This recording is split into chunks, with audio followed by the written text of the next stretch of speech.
KSRTC ഇതുവരെ 2.5 കോടി രൂപയോളം ലാഭം ലഭിച്ചിട്ടുണ്ട് KSR ആ ഒരു വർഷത്തിനുള്ളിൽ. കഴിഞ്ഞ 2024 ബഹുമാനപ്പെട്ട മുഖ്യമന്ത്രി ആദ്യത്തെ ഡ്രൈവിംഗ് സ്കൂൾ ഉദ്ഘാടനം ചെയ്യുന്നത്. ഒരു വർഷം കഴിയുമ്പോൾ, ഒരു വർഷം തികച്ചാകുന്നതിന് മുമ്പ് തന്നെ നമുക്ക് ശരിക്കും പറഞ്ഞാൽ 2025 കഴിഞ്ഞു. ആ ഒരു വർഷം കഴിഞ്ഞപ്പോൾ 2.5 കോടി രൂപയിലധികം ലാഭം എല്ലാ ചിലവും പോയിട്ട് കിട്ടിയിട്ടുണ്ട്.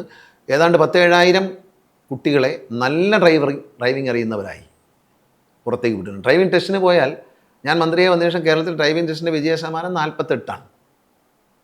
പരമാവധി സെക്കൻഡായി രണ്ടാമത് എഴുതാൻ വരുന്നവർ വരുമ്പോഴത്തേക്ക് 52 വരെ പോകും. അതിന് മുകളിലേക്ക് ശതമാനം പോകാറില്ല. കാരണം അത് ക്വാളിറ്റി ഓഫ് ഉദ്യോഗസ്ഥന്മാർ വളരെ കർശനമായി പരിശോധിച്ചിട്ടാണ് ലൈസൻസ് കൊടുക്കുന്നത്. അപ്പോൾ അത് അഹങ്കാരമല്ലല്ലോ, അതൊരു നാടിന് നാളത്തേക്ക് ചെയ്യുന്ന ഒരു നന്മയാണ്. ഞാൻ അതിനൊരു ശീലമായിട്ടിരിക്കുകയാണ്, ഒരു വിത്ത് പാകി. ഇനി അത് വളർന്ന് വലിയൊരു ബലവൃക്ഷമായി മാറുമ്പോൾ എല്ലാം സേഫാകും.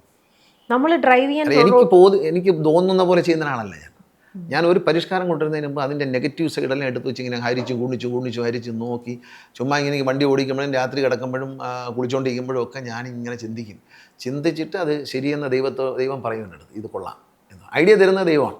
ഒരു മെസ്സേജ് വരുമെന്ന് ഞാൻ പറഞ്ഞല്ലോ.